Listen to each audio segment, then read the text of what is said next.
Hey everybody, welcome back to the Mark Loeffler Experience. Thank you to everybody who's liked the videos or subscribed so far. Our goal is to get to 1,000 subscribers by the end of April. If you're watching this video and haven't subscribed, please hit that subscribe button. And you know what? They tell me for the YouTube algorithm, you gotta smash that like button as well. So if you're watching this, hit that like button, comment down below.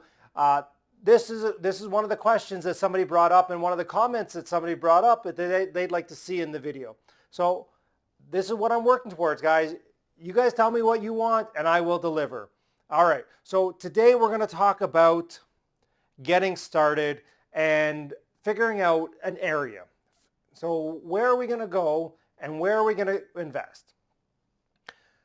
What do you want to do when you're building an area? Number one, you want to check out that the rents meet the purchase price. We live close to, obviously, Toronto, Ontario. And to invest in Toronto, Ontario, the prices are very expensive. I mean, just did a deal on a fourplex that we sold for one of our investors, 2.43 million. The gross rents are around $100,000 a year. The cap rate's probably around a 3.5. And the ability to add value to that is very, very small. Where in other cases, we're doing a deal in Hamilton on a 13 unit that the gross rents are, 140, 150. And, we're getting it at about a 4.5 cap rate. And the other thing is we can almost double the rents on this building. So when turnover happens, we can double the rents, which just doubles our price or more. For every $500 increase in rent, we get $120,000 in value at a 5 cap. Anyways, neither here nor there. This is what you want to figure out when you're looking to invest in areas. You're going to figure out the return you're looking for based on your risk profile. Toronto, you know what you're getting. It's solid. There's always renters. It's not going anywhere. Rents are going to go up year over year.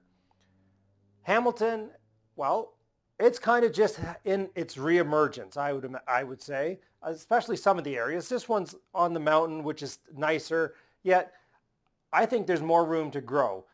We're close enough to Toronto that we see if they increase rents, well, we increase rents. And the other thing is, well, we know in Ontario that we're just not building enough purpose-built rental units to keep up with the demand that we get through immigration and interprovincial migration.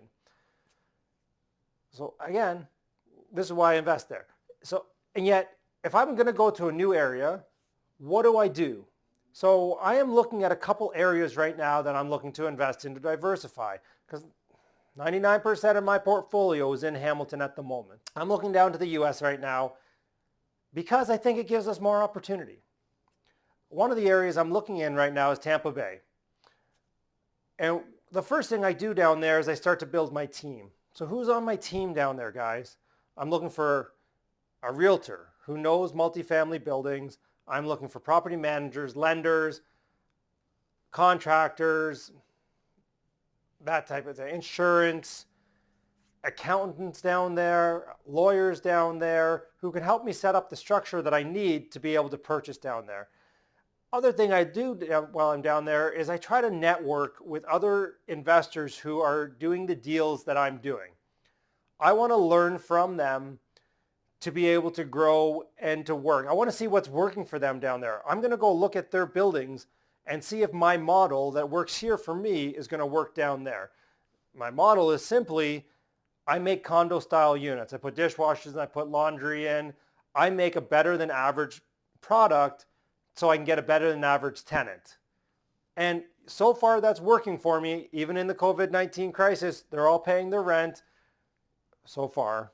I mean, we're only April 9th here, so we'll see what happens May 1st. I am cautiously optimistic. I'm what you might describe as a bull, okay, guys? I am bullish on the whole economy. We're going to take a hit, of course, yet I think we're going to do well when coming out of this.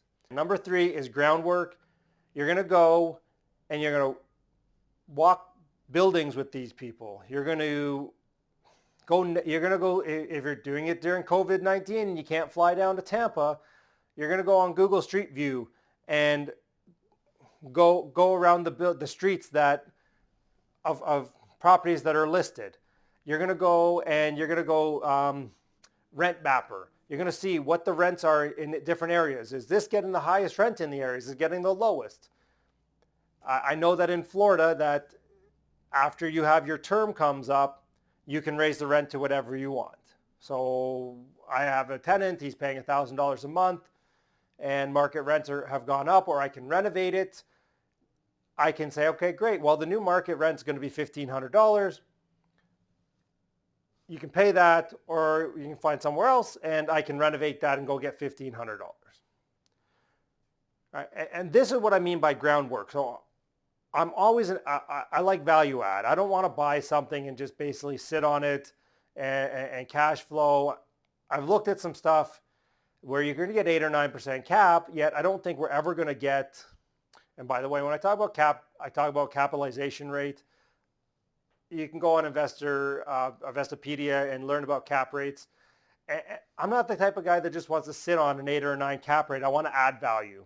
This is how I basically do a BRRRR on a multifamily. So if you listen to my video last Wednesday, you would have seen how a buy, renovate, rent, refinance, redo works on a small property.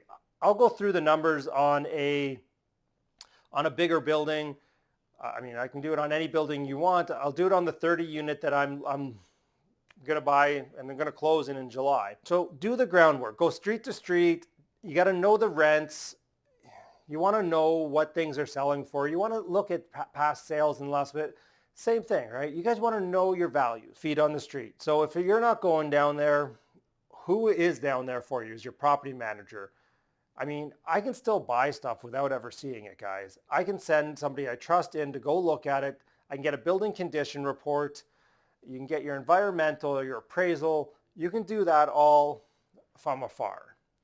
Is it ideal? No, yet in this environment, it might have to be done. And can I put a provision in to say, hey, before this is all done, I want to be able to see the building before I give a final say? Yeah. Yet if everything goes well with every conceivable, the inspection, with the appraisal, with the environmental, do I really even need to see the building? I mean, I can get somebody to do a 360 walkthrough with these 360 cameras now, and I can say, oh, look, the caulking's out over there, or this is over there. So, I mean, in this world, we kind of don't need to go, I don't need to leave this office. I can do everything from this office today. The biggest thing, and the biggest way you're going to have your success in this is just take action. Number one, bar none, take action, guys. This is the time. Take action. Be greedy when others are fearful. As our good friend Warren Buffett says, be greedy when others are fearful. Get out there and take action. Go ahead, put an offer in. You never know what's going to happen. You never get what you don't ask for, guys. So go and ask. It's as simple as that. Go and ask, figure it out, get it done. Guys, if you have any questions, if you have any comments, just throw them down below. Happy to get to them. If it's simple, I'll answer it down there. If it's a little more complicated, I'll make a video on it. Again, this is a new thing for me. I'm looking for all your support. I'm looking for all your comments and suggestions how I can make this better. So again, guys, thanks so much for listening, following, subscribing, and liking. Have a great day. We'll see you in the next one.